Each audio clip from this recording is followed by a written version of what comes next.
તમારું સ્વાગત છે વિદ્યાર્થી મિત્રો મારી YouTube ચેનલ હિતેશ રીબડિયામાં.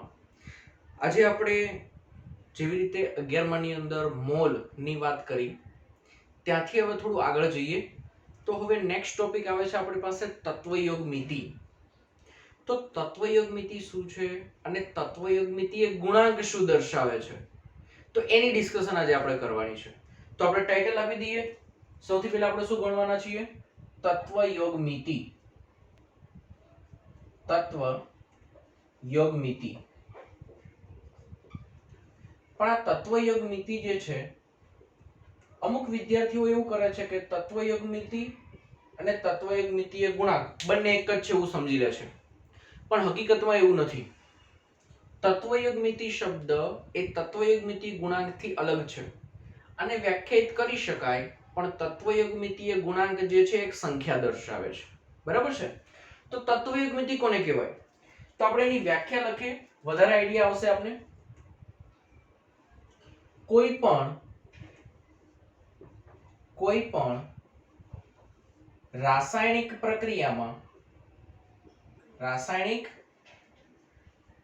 પ્રક્રિયામાં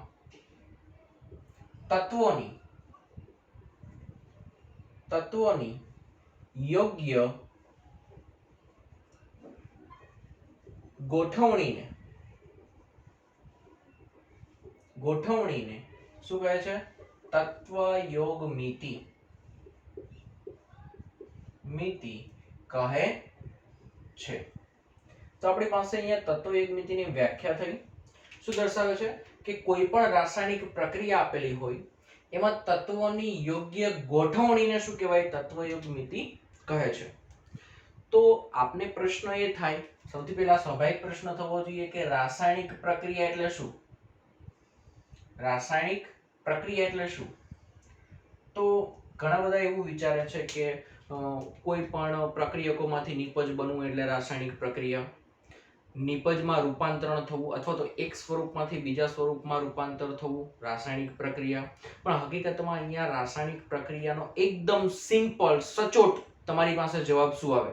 તો એકદમ સિમ્પલ ભાષામાં કહી દઉં છું, ધ્યાન રાખજો. રાસાયણિક પ્રક્રિયા એટલે શું થશે? અહીંયા દર્શાવી દઈએ આપણે કે પ્રક્રિયકોના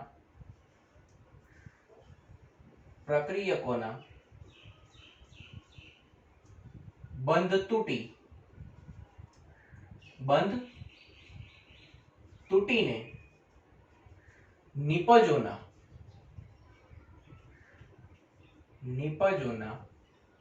નવા બંધ બને તેને શું કહેવાય? તો રાસાયણિક પ્રક્રિયા.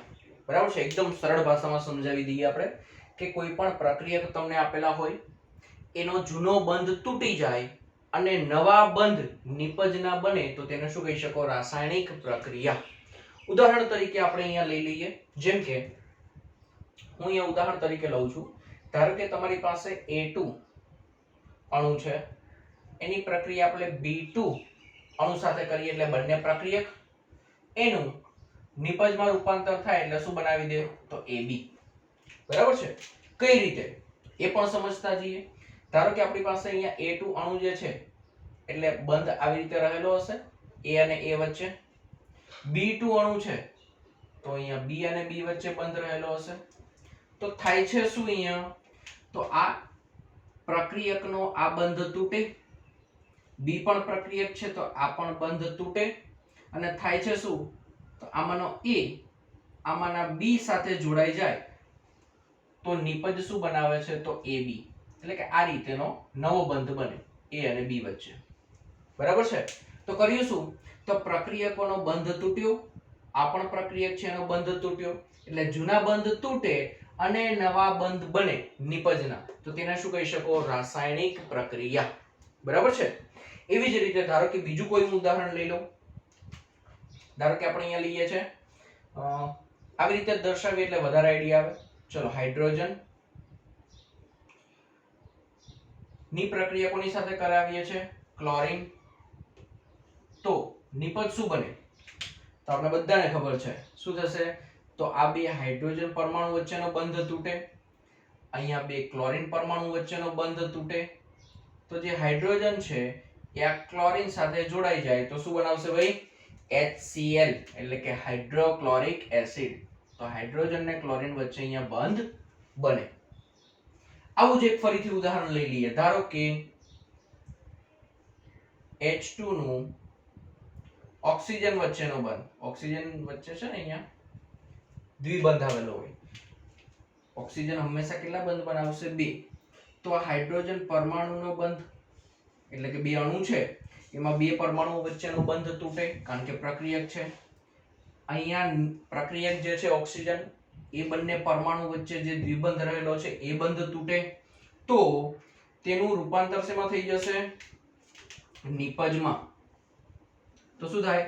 તો આમાંનો હાઇડ્રોજન આમાંના ઓક્સિજન સાથે જોડાઈ જવો જોઈએ, પણ થાય છે શું? હકીકતમાં બંને હાઇડ્રોજન એક ઓક્સિજન સાથે જોડાઈ જાય કારણ કે એક ઓક્સિજન 2 બંધ સાથે જોડાય છે. તો અહીંયા બંધારણ આવું આવશે હાઇડ્રોજન ઓક્સિજન હાઇડ્રોજન. પણ આ બનાવવા માટે પણ હાઇડ્રોજનને તો છૂટા કરવા પડશે ને, અહીંયા ઓક્સિજનને છૂટા કરવા પડશે. તો આમાંનો એક ઓક્સિજન ક્યાં જતો રહે? આમની વચ્ચે. તો શું બનાવી દે? H2O. તો આ થઈ આપણે રાસાયણિક પ્રક્રિયાની વાત. આમાં શું કરવાનું છે? તો કોઈ પણ રાસાયણિક પ્રક્રિયામાં તત્વોની યોગ્ય ગોઠવણીને શું કહેવાય? તત્વ યોગમિતિ. તો જો અહીંયા યોગ્ય રીતે ગોઠવણી થયેલી છે કે નહીં એ ચેક કરો. A2 + B2 એટલે AB. ગોઠવણી તો થઈ ગઈ, પણ કોઈ ગુણાંક વડે ગુણવું પડશે તો જ પ્રક્રિયક અને નિપજના જે કોઈ પણ મોલની સંખ્યા છે સમાન થાય, અથવા તો તેના અણુઓની સંખ્યા સમાન થાય. તેના સિવાય થઈ શકશે નહીં. પણ તેવું કરવાની જરૂર શા માટે પડી? તો એના માટે જવાબદાર છે તમારી પાસે દળ સંરક્ષણનો નિયમ. આનાથી આગળ લઈ જઈએ. હા, અહીંયા ધારો કે આપણે કહીએ છીએ A2 + B2 એટલે AB બને, પણ અહીંયા તો A2 એટલે કે A ના પરમાણુઓ કેટલા છે? 2. B ના પરમાણુઓ કેટલા છે? 2. તો બંને જોડાઈ જાય તો AB ના કેટલા અણુ બનવા જોઈએ? તો 2. શા માટે એવું? શા માટે આપણે 2 વડે ત્યાં ગુણવું પડશે? તો એના પાછળ જવાબદાર કોણ છે? તો દળ સંરક્ષણનો નિયમ. તો આપણે અહીંયા દળ સંરક્ષણનો પહેલા નિયમ લખીએ કે દળ સંરક્ષણનો નિયમ શું દર્શાવે છે. તો દળ સંરક્ષણ નો નિયમ. ચલો, દળ સંરક્ષણનો નિયમ શું દર્શાવશે? તો દળ સંરક્ષણનો નિયમ એવું દર્શાવે છે કે કોઈ પણ રાસાયણિક પ્રક્રિયા દરમિયાન દળનું સર્જન કે વિનાશ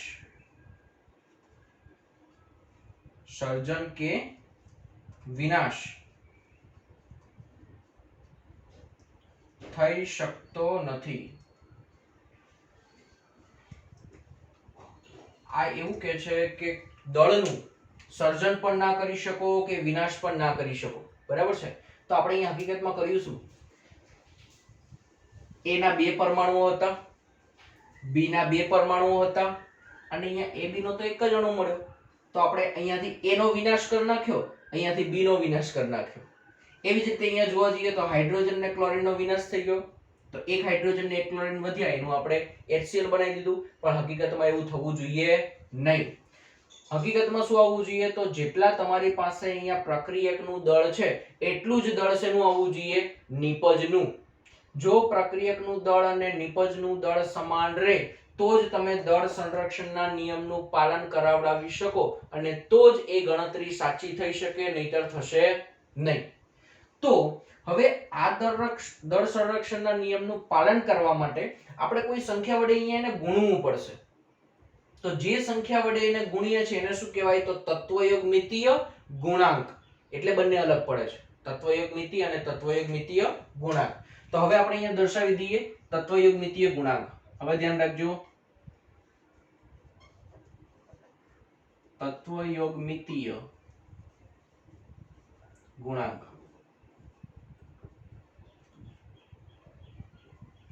તત્વયોગમિતીય ગુણાંક એટલે શું થશે? તો જો આપણે લખી શકીએ કે રાસાયણિક પ્રક્રિયામાં પ્રક્રિયામાં દળ સંરક્ષણ ના નિયમનું પાલન થાય તે માટે પ્રક્રિયક અથવા નિપજ ને યોગ્ય સહગુણક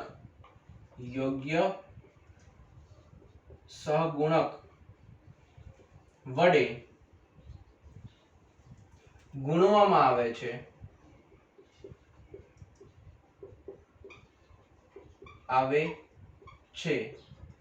તેને શું કહી શકાય?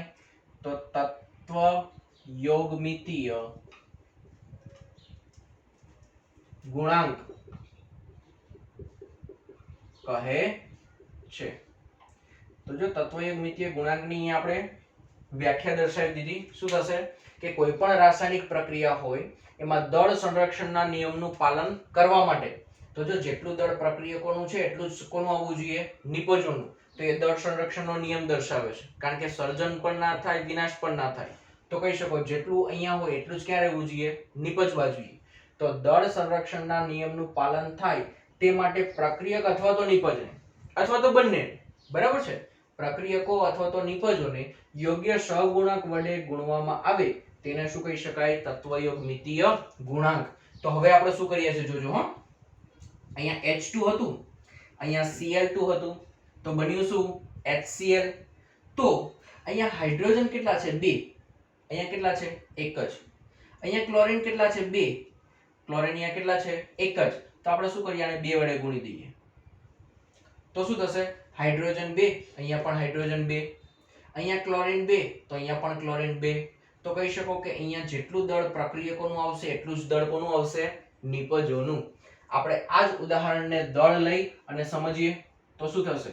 સમજો હો. ધારો કે H2 Cl2 તો શું બનાવશે? HCl. પણ કેટલા હોવા જોઈએ? ધારો કે અહીંયા હાઇડ્રોજન એકનું કેટલું થાય છે? 1 ગ્રામ. તો 2 હાઇડ્રોજન પરમાણુ છે એટલે કેટલું થવું જોઈએ? 2 ગ્રામ વત્તા 1 ક્લોરીનનું કેટલું થાય? 35.5. તો 2 નું કેટલું થઈ જશે? 71 ગ્રામ, 71 ગ્રામ. તો આ જેટલું દળ થાય એટલું જ દળ કોનું હોવું જોઈએ? HCl નું. તો થાય છે? ચેક કરજો હો. ચલો HCl નું કેટલું થાય? 1 હાઇડ્રોજન નું 1 અને 1 ક્લોરીન નું 35.5. તો ટોટલ કેટલું થયું? 36.5 ગ્રામ. તો એટલું તો થતું નથી. જો હાઇડ્રોજન નું 2 ગ્રામ, ક્લોરીન નું 71 ગ્રામ, બંનેનો સરવાળો કરો તો કેટલું આવવું જોઈએ? 73 ગ્રામ આવવું જોઈએ. પણ અહીંયા તો કેટલું થાય? 36.5. તો દળને સમાન કરવા માટે દળ સંરક્ષણના નિયમનું પાલન થાય એના માટે આપણે આ HCl ને કેટલા વડે ગુણવા પડશે? તો ભાઈ 2 વડે. હવે જો HCl ને 2 વડે ગુણીએ તો આ દળ પણ કેટલું થઈ જાય? 2 ગણું. તો આને પણ 2 વડે ગુણો તો કેટલું થઈ જશે? 36 * 72 અને 0.5 અંદર ઉમેર દો એટલે કેટલા થઈ જશે? 0.5 એટલે 1 ઉમેર થાય એટલે 73 ગ્રામ. તો હવે ખાસ ચેક કરો. 2 + 71 એટલે 73. તો 73 ગ્રામ તમારી પાસે પ્રક્રિયક છે અને સામે 73 ગ્રામ શું છે? નિપજ. તો અહીંયા બંને પ્રક્રિયક અને નિપજના દળ સમાન કરવા માટે શું કર્યું? તો આપણે HCl છે એને 2 વડે ગુણ્યું. તો શું કહેવાય એને? તત્વયોગમિતીય ગુણાંક. ધારો કે કોઈ જગ્યાએ નથી આપેલ આગળ સહગુણક તો એનો તત્વયોગમિતીય ગુણાંક કેટલો સ્વીકારવાનો? 1. જેમ કે H2 આગળ કશું નથી આપેલ તો એનો તત્વયોગમિતીય ગુણાંક કેટલો સ્વીકારવો? તો ભાઈ 1. અહીંયા Cl2 કશું નથી આપેલ તો આગળ શું સ્વીકારવાનું? 1. તો કહી શકો એક હાઇડ્રોજનનો અણુ, એક ક્લોરીનનો અણુ, બંને પ્રક્રિયકો છે. જૂના બંધ તૂટે અને નવા બંધ બને ત્યારે HCl ના 2 અણુ બનાવી શકે. તો આના આધારે આ તત્વયોગમિતીય ગુણાંકના આધારે આપણે મોલની ગણતરી પણ દર્શાવી શકીએ છીએ. બરાબર છે? તો આના જેવું જ બીજું એક ઉદાહરણ લઈએ પછી મોલ ઉપર જઈએ. હા, ધારો કે હું ઉદાહરણ લઉં છું અહીંયા N2 + H2 એટલે કે નાઇટ્રોજન વાયુ અને હાઇડ્રોજન વાયુ બંને વાયુ અવસ્થામાં છે.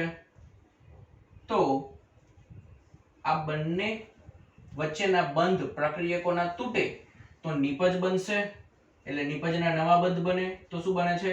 એમોનિયા NH3 વાયુ. બરાબર છે? તો પ્રક્રિયાની અંદર જુઓ સંતુલિત છે કે નહીં, તો સંતુલિત કરવા માટે યોગ્ય સહગુણક વડે ગુણવું પડશે, અને એ જે યોગ્ય સહગુણક વડે ગુણો છો તેને જ શું કહેવાય? તત્વયુગ્મિતીય ગુણાંક. તો નાઇટ્રોજન કેટલા છે? 2. અહીંયા કેટલા છે? 1 જ. તો આપણે શું કરીએ? આને આપણે 2 વડે ગુણી દઈએ. ચલો, કેટલા વડે ગુણી દઈએ છે? 2 વડે. તો અહીંયા નાઇટ્રોજન 2, તો અહીંયા પણ નાઇટ્રોજન પરમાણુ 2. સંતુલન હંમેશા પરમાણુઓનું થશે, યાદ રાખજો. અહીંયા પણ પરમાણુઓનું જ સંતુલન કર્યું હતું, અહીંયા પણ પરમાણુનું જ સંતુલન કરવાનું છે. 2 નાઇટ્રોજન પરમાણુ છે, તો અહીંયા પણ 2 નાઇટ્રોજન પરમાણુ. હાઇડ્રોજન કેટલા છે? અહીંયા 2, પણ અહીંયા કેટલા છે? ખાસ ધ્યાનથી જુઓ. 3 દુ 6 હાઇડ્રોજન છે, તો અહીંયા 6 કરવા માટે શું કરીએ? 3 વડે ગુણી દઈએ. બરાબર છે? તો હાઇડ્રોજનનો તત્વયુગ્મિતીય ગુણાંક 3, એમોનિયાનો તત્વયુગ્મિતીય ગુણાંક 2 અને નાઇટ્રોજનનો તત્વયુગ્મિતીય ગુણાંક કેટલો આવશે મિત્રો? તો ભાઈ 1. આનો મતલબ શું થાય? કે એક નાઇટ્રોજનનો અણુ અને 3 હાઇડ્રોજનના અણુ વચ્ચે પ્રક્રિયા થાય તો એમોનિયાના 2 અણુઓનું નિપજમાં રૂપાંતર કરી શકે. બરાબર છે? તો આ તત્વયુગ્મિતીય ગુણાંકની વાત થઈ. જેવી રીતે તત્વયુગ્મિતીય ગુણાંક છે એ જ અણુઓની સંખ્યા દર્શાવે છે, તો એ જ મોલની સંખ્યા પણ દર્શાવશે. યાદ રાખજો ખાસ, ત્રણ વસ્તુ સેમ જ છે. તત્વયુગ્મિતીય ગુણાંક મિતિ ગુણાંક કોને બરાબર થાય? તો અણુઓની સંખ્યા. અણુઓની સંખ્યા. અને એ કોને બરાબર થશે? તો મોલની સંખ્યા, એટલે કે મોલને બરાબર થશે. તો યાદ રાખવું, અહીંયા તત્વયુગ્મિતીય ગુણાંક N2 નો કેટલો છે? 1. તો અણુઓની સંખ્યા પણ નાઇટ્રોજનની કેટલી છે? 1. તો મોલ પણ કેટલા થયા? 1. યાદ રાખો, 3 એ 3 કેવા રહેશે? સમાન હંમેશા. પછી એવી રીતે અહીંયા ગણો, હાઇડ્રોજન અણુ 3, તત્વયુગ્મિતીય ગુણાંક 3, તો મોલ પણ કેટલા થઈ જાય? 3. એવી રીતે અહીંયા એમોનિયા કેટલા છે? અહીંયા અણુઓ 2, તો એનો તત્વયુગ્મિતીય ગુણાંક પણ 2, તો એના મોલ પણ કેટલા થઈ જશે? 2. બરાબર છે? તો યાદ રાખવું, તત્વયુગ્મિતીય ગુણાંક, અણુઓની સંખ્યા અને મોલ 3 એ 3 કેવા રહેશે? હંમેશા સમાન. હવે આપણે આ જ પ્રક્રિયા લઈ લઈએ અને આને આપણે ડિટેલમાં જોઈ લઈએ કે આ પ્રક્રિયાની અંદર મોલ, અણુઓ, દળ, કદ, પરમાણુની સંખ્યા કેવી રીતે ગણી શકાય. તો ખાલી તત્વયુગ્મિતીય અને તત્વયુગ્મિતીય ગુણાંકના આધારે કેટલી બધી માહિતી મળશે. બરાબર છે? તો બધી માહિતી આપણે અહીંયા જોઈએ છે, ખાસ ધ્યાન રાખજો. આપણે કોઈ એક જ ઉદાહરણ ગણીને ચાલીએ, એના રેફરન્સ તરીકે તમે બીજી ઘણી બધી ગણતરીઓ દર્શાવી શકો છો. ચલો, તો આપણે ઉદાહરણ લઈ લઈએ છે. સેમ આવડું જ ઉદાહરણ લઈએ છે, એમોનિયા વાળું જ. ધારો કે ઉદાહરણ લઈ લઈએ તો આપણી પાસે શું હતું? નાઇટ્રોજન વાયુ, N2 ગેસ. પ્રક્રિયા કોની સાથે થાય? H2 વાયુ ગેસ સાથે. તો શું બને છે? એમોનિયા એટલે કે NH3 વાયુ. પ્રક્રિયાને સંતુલિત કરવા માટે શું કર્યું હતું? તો અહીંયા નાઇટ્રોજન પરમાણુ 2 છે. ફરી એકવાર કહું છું, સંતુલન પરમાણુઓનું જ થશે. તો 2 નાઇટ્રોજન પરમાણુ છે, તો અહીંયા 2 વડે ગુણો. અહીંયા ટોટલ 3 દુ 6 હાઇડ્રોજન પરમાણુ છે, તો અહીંયા 3 વડે ગુણો. અને અહીંયા કશું જ ગુણેલું નથી, તો 1 અહીંયા સ્વીકારી લો.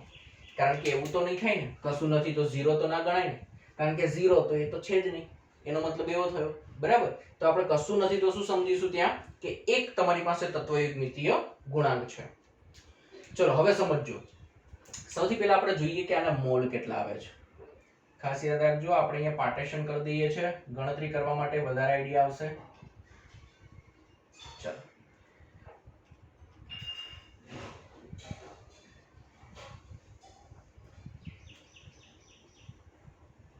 ચલો સૌથી પહેલા કોની વાત થાય છે? તો નાઇટ્રોજનની.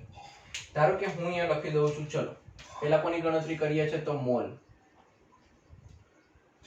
તો આપણે શું કીધું હતું કે મોલ અને તત્વયુગ્મિતીય ગુણાંક બંને કેવા રહેશે? સમાન. તો જો અહીંયા N2 નો એક તત્વયુગ્મિતીય ગુણાંક છે તો એના તમારી પાસે મોલ કેટલા આવશે? તો ભાઈ મોલ 1 આવે. પછી H2 નો તત્વયુગ્મિતીય ગુણાંક 3 છે તો એના મોલ 3 આવે. અહીંયા એમોનિયાનો તત્વયુગ્મિતીય ગુણાંક 2 છે તો મોલ 2 આવે. બરાબર છે? તો આ મોલની વાત થઈ ગઈ. તો તત્વયુગ્મિતિ શું દર્શાવે? એક રેસીપી આપે છે. સમજો, એક રીત આપે છે. જેવું આપણે તમે રસોઈ શો જોતા હશો ને ઘણા બધા, બરાબર? ના જોતા હોય તો એકવાર ટ્રાય કરજો. શું હોય એમાં? એવું કે 1 કપ પાણી લો તો એનો જથ્થો થઈ ગયો 1 કપ. 1 ચમચી ખાંડ લો, ટીસ્પૂન, બરાબર? તો 1 ચમચી શું થઈ ગયો? એનો જથ્થો થઈ ગયો ખાંડનો. અડધી ટીસ્પૂન, અડધી ચમચી મીઠું લો તો એ નાખીએ, એનો જથ્થો દર્શાવે. 2 ચમચી લીંબુ લો તો એ જથ્થો દર્શાવે, અંદર નાખીએ. બધું મિક્સ કરીને શરબત બનાવો. એ તો ભાઈ આપણે ઘરે પણ બનાવીએ જ છે, હા, પણ એ જથ્થો ત્યાં દર્શાવે છે, ફિક્સ એક રીત આપે છે, એક રેસીપી આપે છે. તો આ પણ એક પ્રકારની રેસીપી જ આપે છે, એક રીત જ આપે છે. શું કે 1 મોલ નાઇટ્રોજન વાયુ અને 3 મોલ હાઇડ્રોજન વાયુ લેશો તો 2 મોલ એમોનિયા વાયુ મળશે. તો એની રીત થઈ ગઈ આખી. બરાબર છે? ધારો કે આની જગ્યાએ હું એવું કહું કે આપણે 2 મોલ નાઇટ્રોજન વાયુ અને 6 મોલ હાઇડ્રોજન વાયુ લઈએ તો આપણે કેટલા મોલ એમોનિયા વાયુ મળશે? તો હવે જવાબ આવડે કે ભાઈ 4 મોલ એમોનિયા વાયુ મળે. શા માટે? કારણ કે આ એક રેફરન્સ થઈ ગયો, એક રીત થઈ ગઈ. બરાબર છે? તો આવી રીતે આપણે ગણતરી કરી શકીએ. ધારો કે તમને અહીંયા દળ આપ્યું હોય તો એના આધારે નિપજનું દળ કેટલું આવશે અથવા તેનું કદ કેટલું આવશે એની પણ ગણતરી કરી શકીએ. કઈ રીતે? તો સમજીએ છે. ચલો પહેલા કોની ગણતરી કરીએ આપણે? મોલની. હવે અણુઓની વાત કરીએ. ચલો અણુઓ, કે અહીંયા અણુઓ કેટલા આવશે? તો આપણે અણુઓ માટે રીત જુઓ. ત્યાં શું કીધું છે? અણુઓ એટલે શું આવી શકે? તો અણુઓની સંખ્યા એ તો શું થાય? મોલની સંખ્યા, અને એ જ થાય તત્વયુગ્મિતીય ગુણાંક. તો અણુઓની સંખ્યા પણ મોલની સંખ્યાને સમાન જ રહેશે. જેમ કે અહીંયા N2 નાઇટ્રોજનના અણુ કેટલા છે? તો ભાઈ 1. હાઇડ્રોજનના અણુ કેટલા છે? તો ભાઈ 3. અને એમોનિયાના અણુ કેટલા છે? તો ભાઈ 2. બરાબર છે? તો બંને સમાન જ રહેશે, એમાં કોઈ વેરિએશન આવશે નહીં. ચલો અહીંયા તમારી પાસે એમોનિયાના 2 અણુઓ. પછી વાત કરીએ છીએ હવે દળની. સમજજો હો, ઇમ્પોર્ટન્ટ વસ્તુ આ છે. ત્રીજી વસ્તુ શું છે આપણી પાસે? દળ. તો દળમાં જોવા જઈએ તો અહીંયા દળ સંરક્ષણના નિયમનું પાલન પણ થવું જોઈએ. નિયમ શું હતો? તો પ્રક્રિયકોનું જે દળ આવે છે એટલું જ દળ કોનું રહેવું જોઈએ? નિપજોનું. તો આપણે વિચારજો, નાઇટ્રોજનનું તમારી પાસે દળ કેટલું આવશે? નાઇટ્રોજનનું દળ કેટલું આવશે? નાઇટ્રોજન પરમાણુ હોય તો 14, પણ અહીંયા નાઇટ્રોજન અણુ છે N2, તો 14 દુ 28. તો અહીંયા કેટલું આવશે? 28 ગ્રામ. દળ કેટલું આવશે નાઇટ્રોજનનું? 28 ગ્રામ. એક હાઇડ્રોજન પરમાણુનું કેટલું થાય? 1. તો અહીંયા કેટલા છે હાઇડ્રોજન પરમાણુ? જુઓ, 3 દુ 6. તો 6 હાઇડ્રોજન પરમાણુનું કેટલું થાય? એક હાઇડ્રોજનનું 1 ગ્રામ. તો 6 હાઇડ્રોજન પરમાણુનું 6 ગ્રામ. પણ અહીંયા થશે શું? તો આ બંનેનો સરવાળો કરીએ તો તમને નિપજોનું દળ મળી જશે. જેમ કે 28 + 6, મારે ગણતરી કરવાની જરૂર નથી ત્યાં. 28 + 6 તો એમોનિયા કેટલો મળવો જોઈએ? 34 ગ્રામ મળવો જોઈએ. બરાબર છે? આવું એકમાં જ થશે હો, દળમાં જ આ સરવાળાનું અંદર તમે ગણતરી દર્શાવી શકો, એના સિવાય કોઈ જગ્યાએ થશે નહીં. એવું ના કહેતા કે અણુ અહીંયા 1 છે, અહીંયા 3 છે, તો ટોટલ મળીને નિપજના 4 અણુઓ બનાવે, એવું નહીં થાય. બરાબર છે?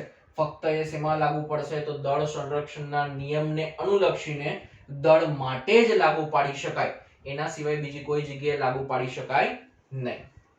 ચલો દળ પછી આપણે જોઈએ છે કદ. કોની વાત કરીએ છીએ હવે? કદની. તો જો કદ માટે આપણે STPA ગણતરી કરીએ તો આપણે મોલનું સૂત્ર ભણી ગયા. કયું સૂત્ર હતું? લખી દઈએ, આઈડિયા આવે. ચલો કદ બરાબર શું હતું? તો પહેલા સૂત્ર આપણે આવું જોતા હતા કે મોલ બરાબર STPA આપેલ કદ, STPA કદ ના છેદમાં શું હતું? 22.4. તો આપણે શું હવે જોઈએ છે? કદ જોઈએ છે STPA. તો કદ કેટલું થાય? તો 22.4 ને અહીંયા મોલ વડે ગુણી દો. મોલ આપણે ઓલરેડી ગણેલા છે, જો 1 3 2, તો શું થાય? એકદમ ઈઝી છે હો. મોલ 1 ગુણાકારમાં 22.4 એટલે STPA N2Y નું કદ મળી જાય. કેટલું થશે? તો 1 ગુણાકારમાં 22.4 તો કહી શકો 22.4 લીટર. બરાબર. એવી જ રીતે હાઇડ્રોજનના કેટલા મોલ છે? 3. તો શું આવે? 3 ગુણાકારમાં 22.4 તો 3 ગુણાકારમાં 22.4 લીટર કોનું કદ આવશે? હાઇડ્રોજન વાયુનું. એવી જ રીતે એમોનિયાની ગણતરી કરો. કેટલા મોલ છે? 2. તેનું કદ કેટલું આવશે? 22.4 ગુણાકારમાં 2 તો કેટલું આવશે? 44.8 લીટર. બરાબર છે. તો આ રીતે તમે ડાયરેક્ટલી ગણતરી કરી શકો કદની. કોના આધારે માહિતી મળી? તત્વયુગ્મિતીય ગુણાંકના આધારે. તો આપણી પાસે સૂત્ર જે છે એનો ઉપયોગ કરી લેવાનો હો. આગળ સૂત્ર આપણે ઓલરેડી લખાવેલા છે અને જો ઇન કેસ કોઈને અત્યારે આઈડિયા ના આવતો હોય તો એ સૂત્ર કઈ રીતે બન્યું હતું એના માટે પ્રીવિયસ વિડિયો, આગળના વિડિયો લેક્ચર એકવાર જોઈ લેવા. ચલો આના પછી વાત કરીએ છે પરમાણુઓની સંખ્યા. છેલ્લો ટોપિક હો. આના માટે પણ આપણે આગળનું સૂત્ર જોવું જ પડશે. જો ઇન કેસ કોઈને આઈડિયા નથી આવતો તો છેલ્લું આપણે ગણીએ છીએ પરમાણુઓની સંખ્યા. ચલો પરમાણુની સંખ્યા. તો સંખ્યા પર આધારિત મોલ. સૂત્ર શું હતું? તો મોલ બરાબર શું હતું? આપેલ સંખ્યા, ત્યાં સંખ્યા આપી દેતા હતા, અહીંયા હવે સંખ્યા ગણવાની છે. સંખ્યા ના છેદમાં શું હતું? એવોગેડ્રો અંક એને. તો અહીંયા સંખ્યા કોની? તો હવે આપણે અત્યારે ગણીએ છીએ પરમાણુ માટેની. તો પરમાણુની સંખ્યા ના છેદમાં એવોગેડ્રો અંક. મારે હવે સંખ્યા જોઈએ છે, પરમાણુની સંખ્યા જોઈએ છે, તો શું કરવું પડશે? તો પરમાણુની સંખ્યા બરાબર મોલ ગુણાકારમાં એવોગેડ્રો અંક. મોલ ગુણાકારમાં એવોગેડ્રો અંક કરી દો એટલે શું મળી જાય? પરમાણુની સંખ્યા. તો આપણે બધાને ખબર છે મોલ કેટલા છે? અહીંયા 1. મોલ 1 છે તો પરમાણુની સંખ્યા કેટલી થાય? એવોગેડ્રો અંકની કિંમત આપણી પાસે ફિક્સ છે જ હો. કેટલી?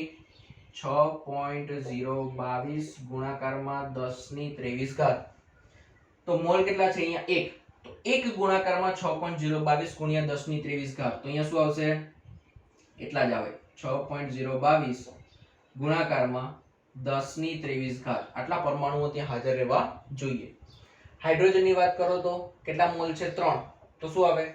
3 ગુણાકારમાં 6.022 ગુણાકારમાં 1023 ઘાત.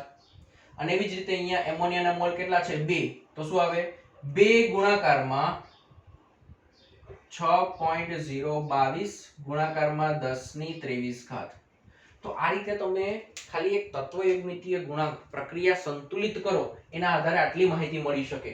મોલ, અણુઓ, દળ, કદ અને પરમાણુની સંખ્યા. બરાબર છે. તો આવી રીતે તમને કોઈ પણ પ્રક્રિયા આપેલી હોય તો આપણે આટલી માહિતી મેળવી શકીએ. પણ એક જ વસ્તુ યાદ રાખવાની છે કે પ્રક્રિયા કેવી હોવી જોઈએ? સંતુલિત થયેલી, સંતુલન કરેલું હોવું જોઈએ. કોના માટે લાગુ પાડી શકાય છે? સંતુલિત પ્રક્રિયા માટે. યાદ રાખજો, સંતુલિત પ્રક્રિયા માટે. જો સંતુલન નથી દર્શાવેલું તો સંતુલન તમારે કરવું પડશે. કઈ રીતે? તો જો આપણે અહીંયા કર્યું હતું, શું હતું? હાઇડ્રોજન 3 દુ 6 થાય છે તો અહીંયા 3 વડે ગુણીશું તો 6 હાઇડ્રોજન પરમાણુ થઈ જશે. પણ અહીંયા સંતુલન કોનું કરવાનું? પરમાણુનું. બરાબર છે. ખાસ કરીને યાદ રાખવું. તો અહીંયા સુધી આપણે એની બેઝિક માહિતી જોઈ. નેક્સ્ટ વિડિયો લેક્ચરની અંદર આ ટોપિક જીનીટ ની અંદર કઈ રીતે આવે છે તો એના લગતા થોડા દાખલાઓ જોઈશું જેનાથી તમને વધારે આઈડિયા આવી જશે. બરાબર છે. વિડિયો 2 વાર રિવાઇન્ડ કરીને જોજો. પણ ધ્યાન રાખજો, જો આ એકવાર મેન્શન થઈ જશે, તમને એકવાર મગજમાં ઉતરી જશે તો પછી આગળ મોલ સંકલ્પનાને લગતા કોઈ પણ દાખલાની અંદર ક્યારેય કોઈ તકલીફ આવશે નહીં. બરાબર છે. વિડિયો ગમે તો લાઈક, શેર અને સબસ્ક્રાઇબ કરવાનું ભૂલશો નહીં. Thank you.